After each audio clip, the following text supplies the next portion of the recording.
अतिशय उत्साहाचं वातावरण महायुतीच्या मतदारांमध्ये आहे आणि आपण बघत असाल तर मोठ्या प्रमाणात उत्साहामध्ये वातावरण आणि मतदारांची गर्दी आपल्याला प्रत्येक बूथवर दिसते आहे आणि मोठ्या प्रमाणात मतदान होतं आहे. नागरिकांना 10 वर्षानंतर नगरसेवकाच्या इलेक्शनसाठी मतदान करायचं आहे आणि आमदार खासदार याच्यापेक्षा जवळचा माणूस म्हणजे नगरसेवक, म्हणून त्याच्यामुळे मोठ्या उत्साहामध्ये लोकांचं मतदान होत आहे आणि आनंदाचं वातावरण लोकांमध्ये आहे.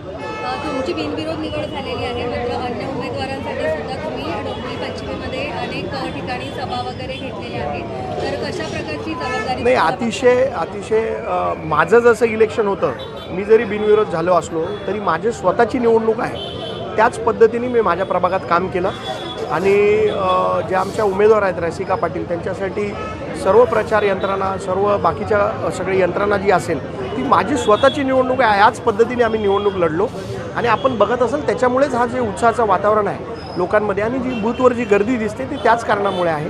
आणि भविष्य काळामध्ये 25 नंबरचा पॅनल असेल, 24 नंबरचा, या सगळ्या पॅनलमध्ये मी फेरफटका मारलेला आहे. लोकांमध्ये उत्साहाचं वातावरण आहे आणि भारतीय जनता पार्टीबद्दल विशेषतः लोकांचं एक चांगलं मत, विकासाबद्दलचं एक चांगलं मत लोकांमध्ये आहे आणि मतदान मोठ्या प्रमाणात होईल. कडू बोल वृत्तवाहिनी, सत्याचा कडवट आवाज.